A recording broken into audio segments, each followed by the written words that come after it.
This story took place somewhere around Acoma, where there was a lake with pebbles along the edges.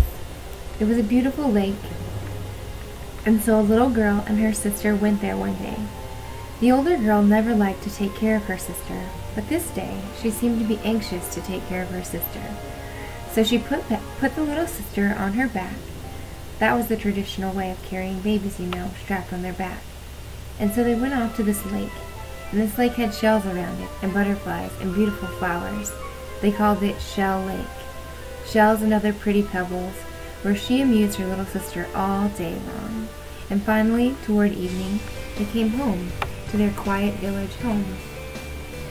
And all was quiet in the village.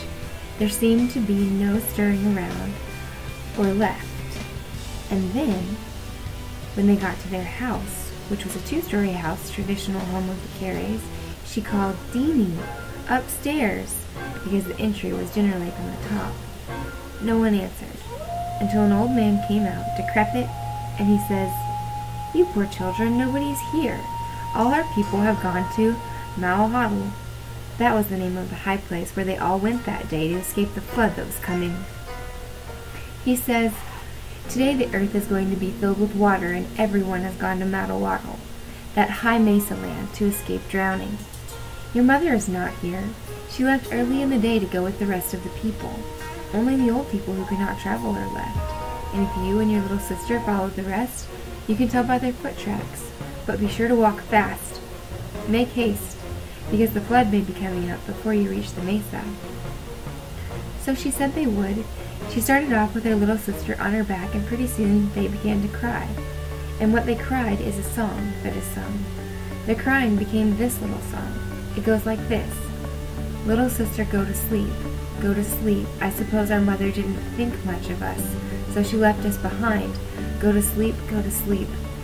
By luck we might catch up to the crowd. Go to sleep. We might catch up to our mother who has gone ahead to Madawago. Go to sleep." That is how the song goes. And so the little girl kept walking faster and faster. By that time the water was coming up to her ankles. She was wading along, and as they went along, her little sister on her back, she began to cry again.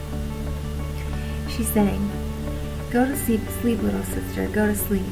I suppose our mother didn't think much of us, or she wouldn't have left us behind." By that time, the water had come up to her legs, almost to her knees, and finally they reached the bottom of Madawato, which was a mesa, and there the trail was up. And finally the older girl walked up the mesa steps, stone formations like steps. They got to the top before the flood really reached the top, and they looked around and saw the people, all the people up there who had gone before. They looked around, but they didn't see anything of their mother. They sat down. The older girl did. She saw the rest of them sitting around, holding their babies, and holding their little ones on their laps, so she thought she would sit down too, and hold her little sister on her lap, which she did. She sat there for a little while, and then they all turned into stone. The story ends there. Some of the stories Aunt Susie told have this kind of ending. There are no explanations.